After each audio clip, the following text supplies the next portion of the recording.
मिलिए अमित से। ये एक 25 साल का फ्रीलांसर डिजाइनर है जो एक अजीब सी डबल लाइफ जी रहा है। एक महीने वो दोस्तों के साथ हंस खेल रहा होता है और इंसिस्ट करता है कि चाय के पैसे वो देगा। अगले ही महीने वो साइलेंटली प्रे करता है कि कोई और बिल पे कर दे। ये कड़वा सच है फ्रीलांसर्स की लाइफ का। जब कुछ बड़े क्लाइंट्स मिल जाते हैं तो पैसा फ्लो करता है और लाइफ इजी लगती है। फिर सडनली पाइपलाइन ड्राई हो जाती है। एक मेजर पेमेंट 30 दिन से डिले हो गई और आपका बैंक बैलेंस जीरो हिट कर देता है। स्टैंडर्ड फाइनेंशियल एडवाइस उन लोगों के लिए बनी है जिनकी सैलरी महीने की पहली तारीख को फिक्स आती है। वो अज्यूम करते हैं कि आपकी इनकम एक प्रेडिक्टेबल कांस्टेंट है, जो फ्रीलांसर्स के लिए शायद ही कभी सच हो। आप इस गैप को इस ग्राफ में साफ देख सकते हो। एक सैलरीड वर्कर की लाइफ एक स्टेडी फ्लैट लाइन पर चलती है, लेकिन फ्रीलांसर की इनकम एक इरेटिक वेव की तरह है। इर्रेगुलर इनकम पर फिक्स सैलरी वाले रूल्स अप्लाई करने से लेस इनकम वाले मंथ्स में आप हेल्पलेस हो जाते हो। तो स्टे अफ्लोट आपको ये 3 सर्वाइवल रूल्स चाहिए जो स्पेसिफिकली इस अनसर्टेनिटी को हैंडल करने के लिए बने हैं। Rule number 1, budget for the drought. ये रूल आपके बजट का स्टार्टिंग पॉइंट बदल देता है। एवरेज मंथ के हिसाब से प्लानिंग करना बंद करो और अपने बेस्ट मंथ के हिसाब से तो बिल्कुल ही प्लान मत करो।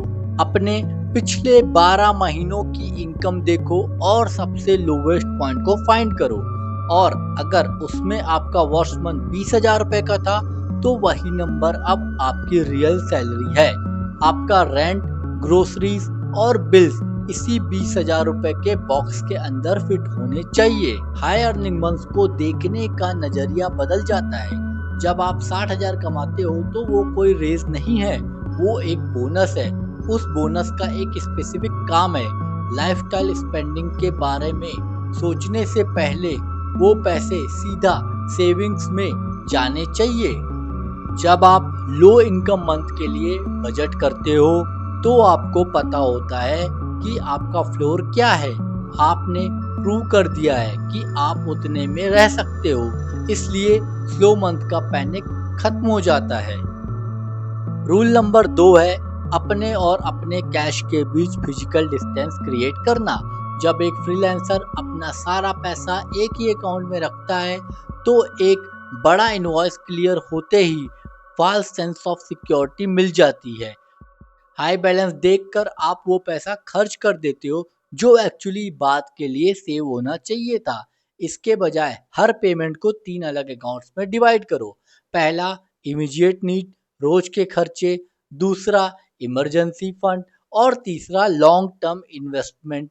जैसे ही पेमेंट क्लियर हो तुरंत पैसे इन बकेट्स में राउट कर दो। एक भी बिल पे करने से पहले ये काम करो। ये सिस्टम विल पावर की जरूरत को खत्म कर देता है। अगर टैक्स या इमरजेंसी फंड का पैसा सामने दिखेगा ही नहीं तो आप उसे इम्पल्स में स्पेंड भी नहीं करोगे। Rule number 3, the micro SIP. ये रूल फोकस करता है लॉन्ग टर्म वेल्थ पर थ्रू अ माइक्रो एसआईपी। ज्यादातर लोग स्लो मंथ्स में अपनी एसआईपी को रोक देते हैं कि अगले मंथ एक्स्ट्रा कर दूंगा। यूजुअली वो एक्स्ट्रा कंट्रीब्यूशन कभी नहीं हो पाता। अमाउंट से ज्यादा कंसिस्टेंसी मैटर करती है। एक 5,000 की इन्वेस्टमेंट जो टाइट मंथ में रुक जाती है उससे कहीं बेहतर है वो 500 रुपए की इन्वेस्टमेंट जो कभी नहीं रुकती, क्योंकि आपकी इनकम फ्लक्चुएट होती है। आपको एक ऐसा इन्वेस्टमेंट अमाउंट चाहिए जो इतना कम हो, इतना छोटा हो कि आप अपने वर्स्ट मंथ में भी उसे अफोर्ड कर सको। वो अनब्रोकन कंसिस्टेंसी कंपाउंड इंटरेस्ट को अपना काम करने देती है, जो इवेंचुअली बड़े बट इंटरमिटेंट अटेम्प्ट से बेहतर परफॉर्म करती है। अपने वर्स्ट डेज के लिए एक सिस्टम बनाकर आप अपनी लॉन्ग टर्म वेल्थ को हर साइकिल में सेफ रखते हो।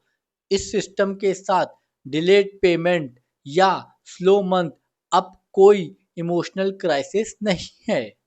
अमित बस अपना काम करता रहता है।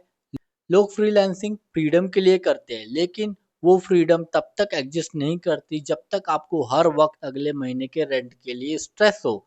Worst month baseline, segmented accounts और माइक्रो इन्वेस्टमेंट्स यूज करके आप एक ऐसा फाइनेंशियल सेफ्टी नेट बनाते हो जो आपकी इरेगुलर इनकम के साथ काम करता रहता है, उसके खिलाफ नहीं।